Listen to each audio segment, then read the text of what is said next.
शेर अजीब ही तर्ज का उल्लू था। शेड्रॉक उसे पांव से पकड़कर लटका कर देख रहा था।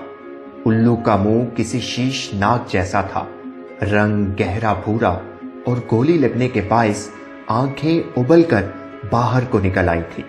मेरा इरादा तुम्हें मारने का नहीं था दोस्त, शेड्रॉक ने अफसोसनाक लहजे में मुर्दा उल्लू को देखते हुए कहा और अपनी राइफल कांधे पर रखकर उल्लू को हाथ में लटकाए आगे बढ़ा।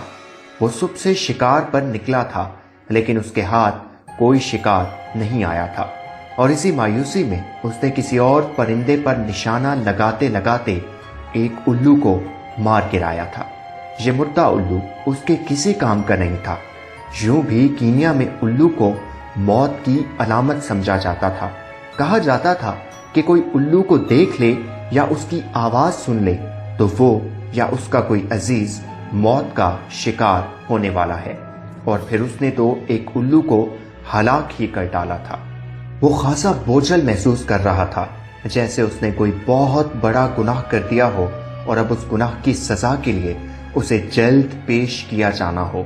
वो छोटे छोटे कदम उठाता वापस लौट रहा था, तभी उसे किसी की हैरत ज़दा आवाज सुनाई दी, मुर्दा उल्लू, मुर्दा उल्लू। उसने पलट कर देखा तो थोड़े ही फासले पर एक चरवाहा खौफ और हैरत से शेड्रॉक के हाथ में मौजूद उल्लू को देख रहा था। शेड्रॉक ने एक नजर उल्लू को देखा, जिसके सीने से अब तक खून की बूंदें जमीन पर गिर रही थीं, और फिर उस चरवाहे के पास जाकर बोला, अफसोस, ये गलती से मेरी गोली का शिकार हो गया। क्या तुमने उल्लू को मार डाला? चरवाहे ने झुरझुरी ली। ये तो बहुत बुरा किया तुमने। शयातीन को खबर हो गई तो वो तुम्हें नहीं छोड़ेंगे। शयातीन? शेड्रॉक ने हैरत से दोहराया, भला एक उल्लू का शयातीन से क्या ताल्लुक? चरवाहे ने उल्लू के करीब अपनी उंगली की और फिर खून की एक बूंद अपनी उंगली से लगाकर उल्लू के खून को सूंघ कर बोला, ताल्लुक तो है और बहुत गहरा ताल्लुक है। तुम शायद कीनिया की कदीम रिवायात से वाकिफ नहीं हो। उल्लू शयातीन का खास परिंदा है और बहुत से शयातीन अपने गुलामों की रूहें इन उल्लुओं में कैद कर देते हैं।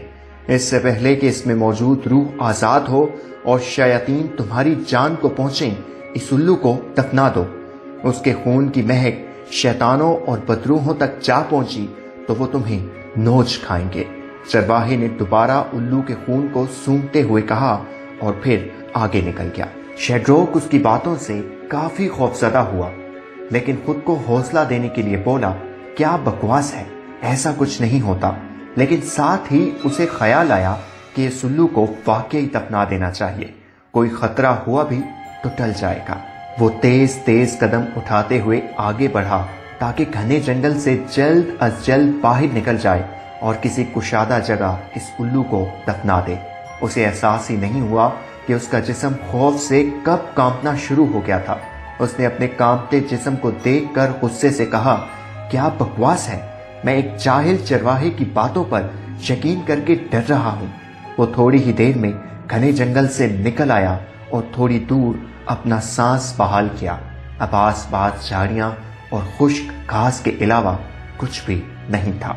उसने अपने पांव से जमीन पर ठोकर मारी ताकि जमीन की नरमी का अंदाजा कर सके, और फिर उल्लू को एक तरफ रखकर हाथों से तेज तेज जमीन से मट्टी हटाकर गड्ढा बनाने लगा।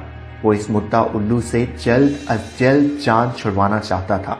गड्ढा थोड़ा गहरा हुआ तो उसे यूं लगा जैसे किसी चीज के पंजे उसकी उंगली से टकराए हों। उसने हैरत से नीचे देखा तो सच में किसी परिंदे के पंजे थे। शेड्रॉक ने वो पंजे पकड़कर उस परिंदे को बाहर खींचा तो वो मबहूत रह गया। वो एक उल्लू था, हूबहू उसी उल्लू जैसा जिसे वो दफनाने आया था। वो भागकर थोड़ा आगे गया और लरसते हाथों से एक और जगह गड्ढा बनाने लग गया। थोड़ी ही देर में उसकी चीख निकल गई। वहां भी जमीन से एक उल्लू निकला। इसे यूं लग रहा था जैसे वो अभी हवास बाख्ता हो जाएगा। वो इस बार लड़खड़ाते कदमों से पहली की निस्बत भागकर काफी दूर आया, लेकिन यहाँ भी जमीन से एक उल्लू बरामद हुआ। उस उल्लू के सीने से भी ताजा खून निकल रहा था। शेड्रॉक पीछे को गिर गया, اسے یوں محسوس ہوا جیسے اس کے وجود سے تمام تر طاقت چھین لی گئی ہو۔ وہ ہلنا چاہتا تھا، اٹھنا چاہتا تھا، لیکن بے سود۔ اس کا دماغ کام کر رہا تھا، آنکھیں دیکھ سکتی تھیں، لیکن جسم حرکت کرنے سے محروم تھا۔ ایک اس کے آس پاس سے زمین کی مٹی ہٹنا شروع ہوئی، جیسے کوئی کھود کر ہٹا رہا ہو، اور زمین سے کئی الو باہر نکلنا شروع ہو گئے۔ وہ مردہ الو جس کا شکار شیڈروک نے کیا تھا، اس کے جسم میں حرکت پیدا ہوئی، اور وہ اپنے قدموں پر کھڑا ہوا اور اڑتا ہوا شیڈروک کے سینے پر آ بیٹھا، اور پھر رفتہ رفتہ باقی کے الو بھی اڑ کر شیڈروک کے جسم کے مختلف حصوں پر بیٹھے اور اپنی اپنی چونچ سے شیڈروک کے جسم کو نوچنے لگے۔ وہ درد کی کیفیت سے چیخنا چاہتا تھا، اٹھنا چاہتا تھا، لیکن جسم میں توانائی ختم ہو چکی تھی۔ تھوڑی ہی دیر میں شیڈروک کو الوؤں نے نوچ کھایا اور پھر اڑ کر جنگل میں غائب ہو گئے۔ روشنی میں اندھیرے کے رنگ نمایاں ہونے شروع ہوئے تو جنگل سے وہی چرواہا برآمد ہوا۔ شیڈروک کی لاش کے پاس آیا اور اس کے سینے سے رستے خون پر اپنی انگلی لگا کر خون کو سونگھا، پھر کدال سے زمین کھود کر شیڈروک کی لاش کو ایک گڑھے میں پھینکا اور اوپر سے مٹی ڈالتے ہوئے بولا، کبھی کوئی احمق تمہیں بھی باہر نکالے گا میرے دوست، تب تک کے لیے الوداع۔